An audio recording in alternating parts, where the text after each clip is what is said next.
Well, and so thinking about retention of employees, like why do people leave? One of the reasons that people frequently state is I'm just stagnating, like I'm not growing in my career, they're not invested in me, I'm not developing as a professional, and so I'm going to move on where I can have an opportunity to do that. Well, guess what? You don't need to move on.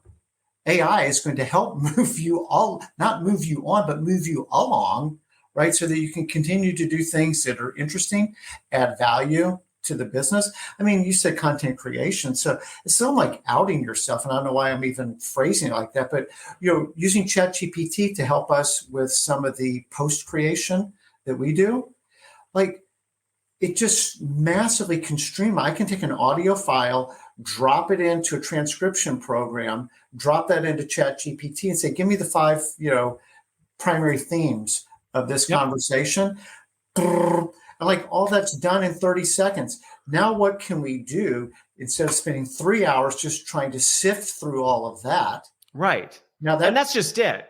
That's a perfect example because the same thing with Learning Tech Talks. It's a podcast I run by myself. I have 7 kids and a full-time job. There's a limitation on how much I can really do with the podcast. And so there's a lot of things I knew that I would have liked to do, but I just went, I literally don't have the capacity to go back and do it. And I don't have the money because I'm doing it for free to go hire someone to do all this stuff. So for me, I look at these AI tools and go, wow, like I can actually analyze the full transcript of my conversation and pick out some things that I still remember. And I can go, no, that's actually a really bad, like we're not going to use that. But then the other ones where I go, no, that's actually gold that I would have totally forgotten about. How do I drill that out and make that into other things? And I think that's where it's going back to it's not a zero-sum game. Yes. There are things that you're not doing that you wish you could, that you can't because you're constrained. And this is unthrottling those constraints. No, what a great word. That's a great book title, Unthrottle. Because, for people that are listening, and this is not an HR limited conversation. This is anybody that's leading some part of the business, or if you're just the worker in the business. But when AI can free up capacity to go do other things that only people can do, right now, then go lean into those things and find new ways to add value. And by the way, things that are more interesting to you. And I love how you say it is not a zero-sum game, because that assumes that the pie isn't constantly changing and in reality expanding. Yep. The pie is expanding all the time. This is an abundance mentality, not a scarcity mentality. And if you can embrace the abundance of opportunity, not the scarcity of this one functional, task-oriented thing might be going away. It's a radical mind shift to take mentally. Yeah. And I think the two things to people who would listen to that, who I see lots of dissenting voices on this. And actually, if you were to look at my YouTube channel, you'll see I have some very cautiously optimistic statements out there as well, because there are two things that anybody listening to this needs to consider. First of all, one, you need to be comfortable being uncomfortable. And that is just not always fun. I think about when I got back into fitness, it was miserable. I mean, it was miserable. I was sore and this was not a fun time to go through, but it was worth it. And I think that's one of the things where there's these promises of, it'll be just sunshine and puppies all the time. And it's like, no, you're going to be really sore and miserable and frustrated, and you're going to be challenged. And, if you just want to sit back and do nothing, that's not going to go well for you. But I think the other thing is, just like you can create so much opportunity and do all this other stuff, and this is why I'm so passionate about helping people understand the tech, is you can also do some unintentionally nefarious things in an organization if you're not careful. And I think that's where I am already trying to caution people to tread carefully, because you can do irreversible damage if you're not careful and thoughtful, and if you don't understand what you're doing, and if you haven't thought that through. And that doesn't mean have analysis paralysis, but you do need to think carefully about what you're doing, because it's not, utopia on the other side. There is some real risk. Yep. So let me ask you this, just as the L&D tech guy for a second, just Sure. what are the two or three, and I don't mean brands or vendors exactly, but Yeah. more like categories. What are sort of the tech innovations that have you the most excited, and why? So a couple things. So one, I'll just focus on kind of adaptive, which really ties to personalization. Historically, when you look at people's learning trajectories, and this isn't a knock on how we've had to do it, there just really weren't better ways to do it. There's a reason an individual coach is more effective than going through a class. It's like, well, because somebody gets to know you, they understand your needs, they're able to adapt and pivot and change your pathway based on your dynamic experience and where you are. That has historically been held for the elite, the very few, the selective. It just was not available to the masses. Where the tech market is now going, we truly can get to know an individual cognitively, emotionally, developmentally, and actually be able to say, this is what the right path for you looks like, versus this is the path we have. Honestly, whether it works for you or not, we did our best to try and address everybody's needs. But as a result, we made it so generic. It honestly probably sucks for everybody. But hey, we did it. And I think that's what's fantastic is we can actually say, no, you know what? Bob's development looks vastly different than Christopher's and can provide that individualized experience that was never possible or scalable. Going back to the zero-sum game, it was just one of those, like, this is opportunity that did not exist 10, 15 years ago. So I'm extremely excited about that. Something else I'm extremely excited about, which, is met with mixed reviews, is we're able to give people experiences, legitimate experiences. And I would still say we're still early on in this, but when I look at the immersive tech space, we can now actually put people in environments and situations where they can learn and actually that they couldn't before. And I mean, I was experimenting with this years ago where we were actually putting people in like cultural contexts to learn things that you can't teach in a classroom. And it's far too expensive to put someone on or unsafe to put them in different places. And I know sometimes immediately jump to like, oh, like you mean training airplane pilots how to fly? Well, yeah, but that's not new. But I'm talking about, what if you could teach your employee, like for our company, what if you could teach our employees what the patient experience was really like if you were the patient? And immersive tech can now do that.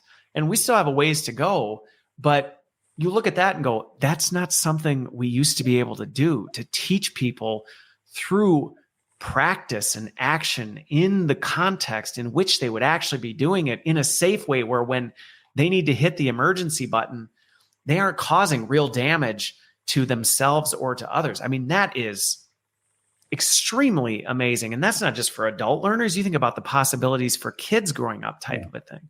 So I think there's that. I think the third one, and then I'll quit because I could probably literally talk about this for the better part of a day. But a third summary one was, it's historically the amount of time people spend at work simply trying to find things or figure out how to do things that is wasted time and energy, that we can now say, I look at digital adoption technology, or I look at, where generative AI is going, and the ability to be able to say, we have all this information in our company. How on earth can people even get to it when they need it? And when they need it? Because the usual response is, something went wrong, let's just train everybody.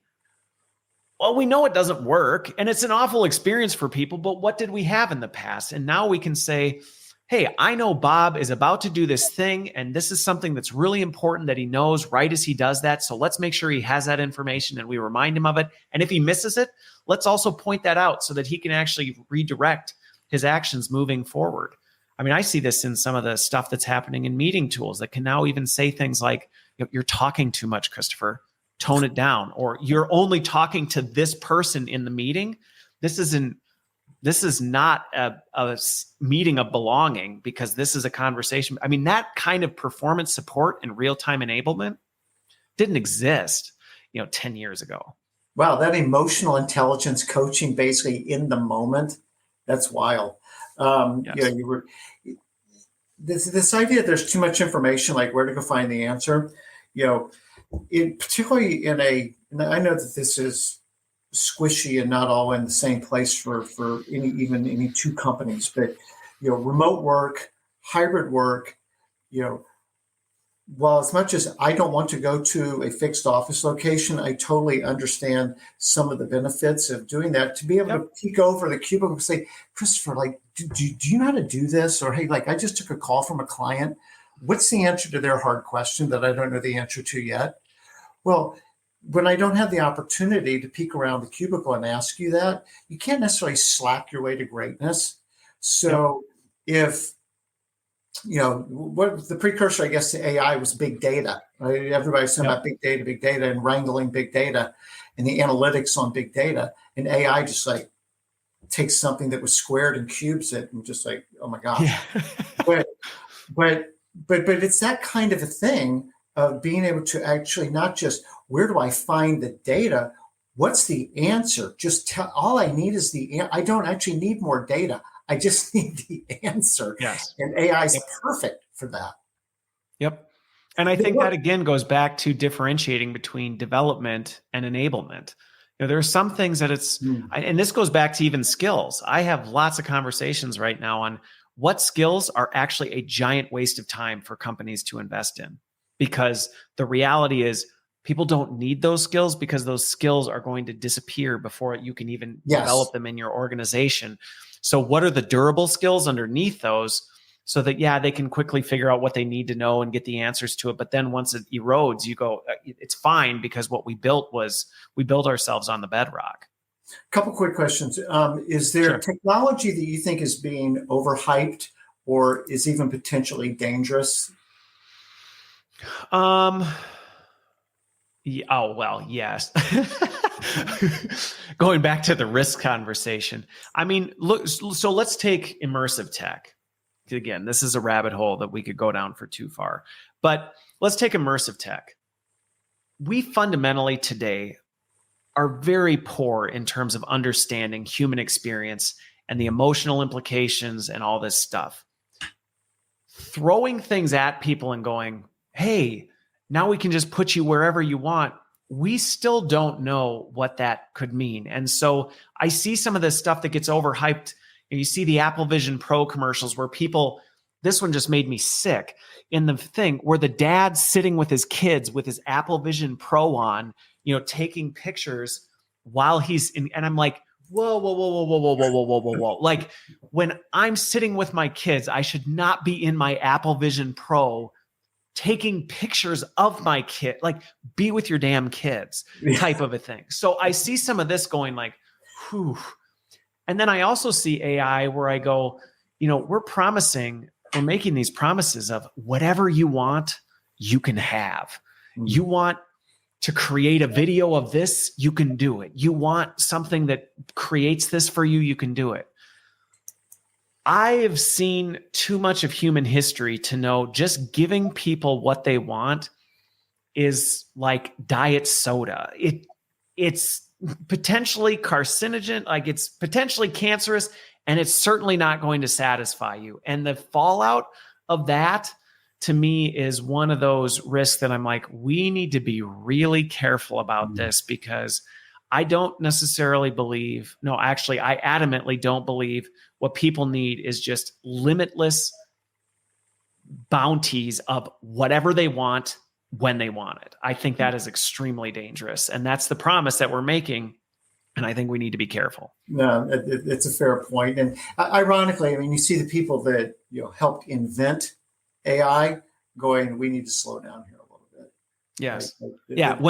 When the godfather of AI steps away from his career and goes, I'm on a campaign, not to say shut this down, but to say, hang on a second, before we create a monster we can't put down, can we think carefully about what we're doing? And I think that is wise words that we should all be listening to. Okay, so I'm going to set up my question in an ironic way. When I do these interviews with a lot of executives, I'll often end them by, what qualities do you most look for when you're building a team, you're looking to promote somebody? I think there's kind of two sides of the same coin where they say natural curiosity is very high and learning agility. And Steve Cadigan, LinkedIn's first CHRO, and he wrote a book called Workquake. So that's really the superpower, for this post-pandemic world. And this is really before AI, because AI has only been kind of on our radar really since November of last year. And he wrote the book a full year and a half before that. But basically, like, learning agility is the superpower. What do you say to a CEO or a CFO who doesn't see investing in L&D as strategic, that it's potentially a waste of money? All I'm going to do is train the best people, they're going to leave, or whatever the other major objections would be? So I think my success in these conversations has come from not talking about learning and development. I don't have that conversation because I know that that's where it automatically goes. Is this just concern around, well, why would we invest this kind of money in type of a thing? I really have found that talking about the challenges that the organization is facing and how people really are the key to this. So how are we going to get the people to help solve these challenges? I honestly, I hear some of the conversations from my peers. I'm having such a hard time getting our CFO to be on board with this, or our COO doesn't get it.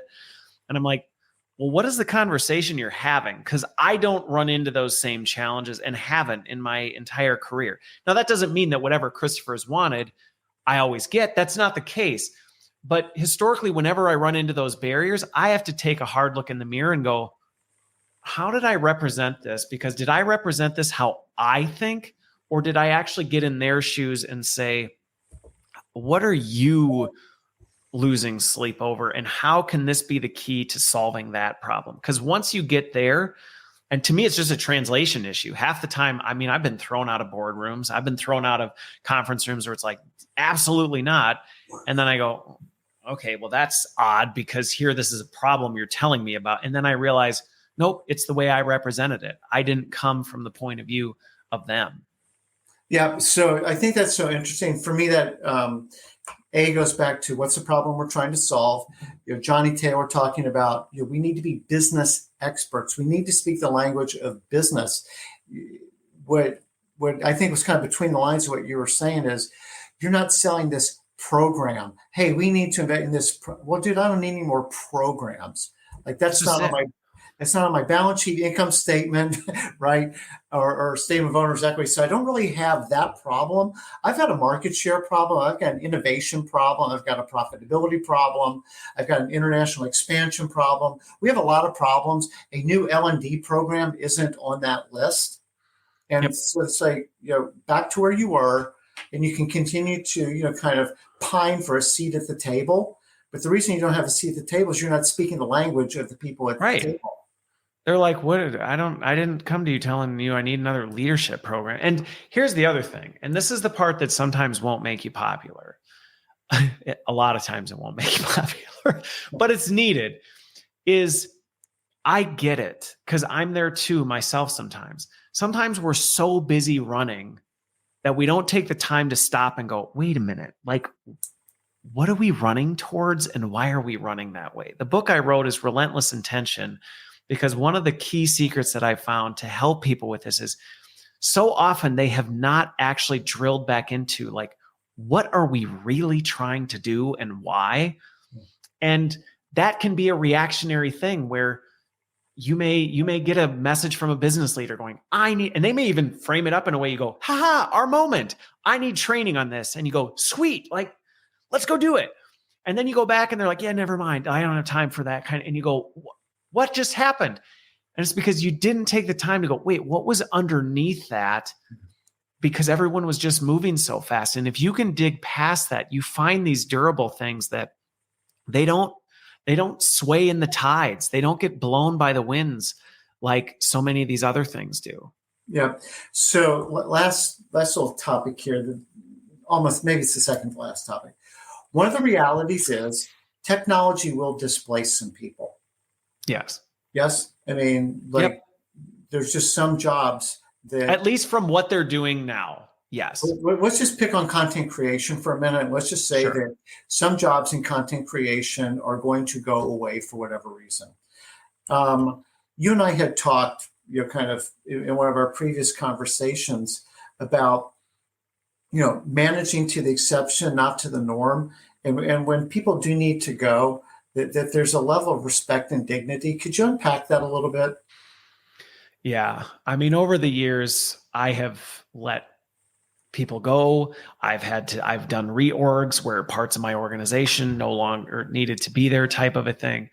But at the core of it all, and I think what has kept, that genuinely and generally a positive experience is the dignity and respect, and remembering that at the other end of that, there is a human being, a person that has a family, that has emotions, that has an identity, and you can't treat that like it doesn't matter.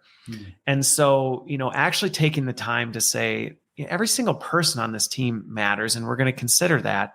And obviously, you got to do it within reason, but there are ways that you can have that conversation and, go down that path. And honestly, I found, if I were to calculate it, it has probably been very rare exceptions where I've had someone that just, they didn't see it, they wouldn't accept it, and it's just been, I would say 99% of the time, it's been met with appreciation and dignity and a transition into something else, either internally or externally. And sometimes those people have ended up being boomerang employees. They've left, and I've ended up hiring them back because a new opportunity came up, and they were so appreciative of the dignity and respect they were shown. Either they came back, or they're the ones that sent me the people that ended up being my rock stars, because they were like, I know what you needed, and I know that wasn't for me, but I know this person, and they are crushing it, and they'd be great for your team. And you're like, the person I just let go is the person referring candidates in, and that matters a lot. Particularly in a social media world. I mean, Glassdoor is not a secret. So, last question. If you were to go back and give advice to 28-year-old Christopher, and I know that's only been a couple of years, but if you were to go back and do that, what advice would you give him? Career advice. Oh man.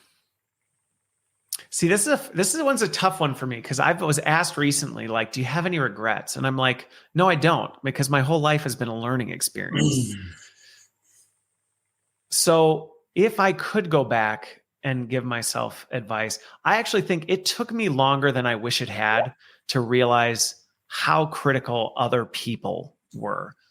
And not that they didn't matter, but that it was just more, I kind of had this rugged independence American Western culture that it's just like, I can do this on my own, and I don't need anybody, and I'll figure it out, type of a thing, and I'm invincible. And maybe everybody does in their 20s, because you're stupid and you've got an ego the size of Montana. But I wish I could have gone back and gone, you're not as smart as you think you are. You're not as talented as you think you are. And you need people a lot more than you think you do. So don't forget that, because you may end up making a lot of mistakes and creating a lot of hardship for yourself that you could avoid if you just recognized that you desperately need other people, and you need a heavy dose of humility.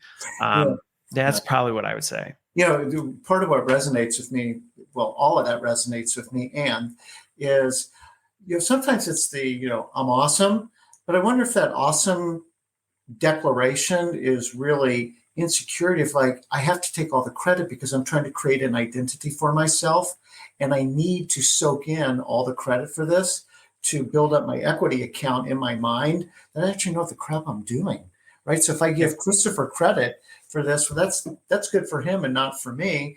And goes back to the zero-sum game thing. If I'm giving someone else the credit, that's less credit than I'm getting, and it's like, no, right. Actually not true. Yeah, and then what you get is that scarcity and abundance mentality, and the reality is opportunity is abundance, and we're just afraid of loss. And again, it's a very natural thing. So it's like not fault finding; it's the way that we're wired. It helps us live in one sense, but at the same time, it prevents us from living because Yeah. we're worried. Well, and I grew up Mo Gaudat said this, and I related to it because I grew up in a funeral home. And the thing he said that is a red thread in my life that just sticks out is he said, living is dying and then before you die.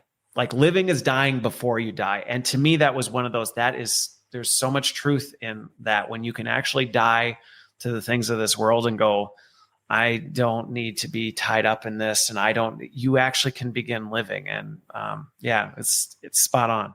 Well, I don't know how to do better than that. So Christopher, I look forward to many more forward conversations with you. Would really encourage folks to listen to and subscribe to your podcast. If they want to go find that, what's the best way to do that? I mean, it's on all the whatever favorite podcast thing you like. If you like listening to it, I do go live on LinkedIn with mine. So I have a lot of people that follow me on LinkedIn because then they can actually participate in the conversation. And then this year, I kind of committed to growing my YouTube presence. So those really are the big areas that people can find. Learning Tech Talks with Christopher Lind. Awesome. Yep. Well, Christopher, this is a great friendship. I'm glad we started. I appreciate everything that you had to share with us today. Wish you much success and just appreciate how you're evangelizing for this intersection of people, business, tech. It's all in this soup that needs to work, and you're helping people make the most out of it. So thank you. Yeah. Well, thank you for having me. All right. Bless you guys. Thank you so much, everybody, for listening, and look forward to seeing you next time.